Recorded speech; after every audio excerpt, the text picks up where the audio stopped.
In today's video, I'm going to teach you how to add a game to Steam that was downloaded elsewhere. Whether you've gotten your game from a different platform or simply want to manage all your games in one place, adding non-Steam games to your Steam library is a straightforward process. Let's dive into it step by step. First up, you'll want to open your Steam application. If you haven't already installed Steam on your computer, you'll need to download and set it up from the official Steam website. Once you've got it open, locate the login button. It's usually positioned at the top right corner of the interface. Clicking it will prompt a login screen to appear.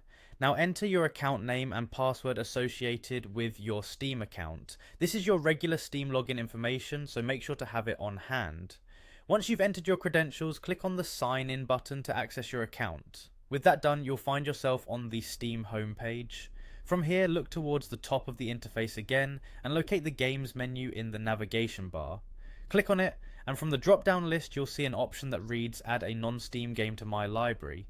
Go ahead and select that. You'll then see a new window pop up which displays a list of programs installed on your computer. This list comprises every executable file that Steam thinks might be a game. Browse through it and find the game you downloaded from elsewhere that you wish to add to your library. It might be a bit tricky if you have a lot of software installed, but take your time to find it.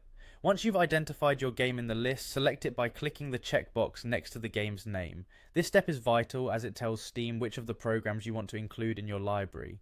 With your game selected, direct your attention to the bottom of that window and locate the Add Selected Programs button. Clicking this confirms your selection, and shortly afterward you should see your game appear in your Steam library. Now you've successfully added a non-Steam game to your Steam library. This means you can now launch the game right from Steam, and you'll be able to enjoy all the normal perks of Steam's interface, such as the overlay, screenshots, and even streaming features. And there you have it, a simple and quick method to keep your gaming experience organized and convenient. Thank you for joining me today, and I hope you found this guide helpful. Until next time, game on.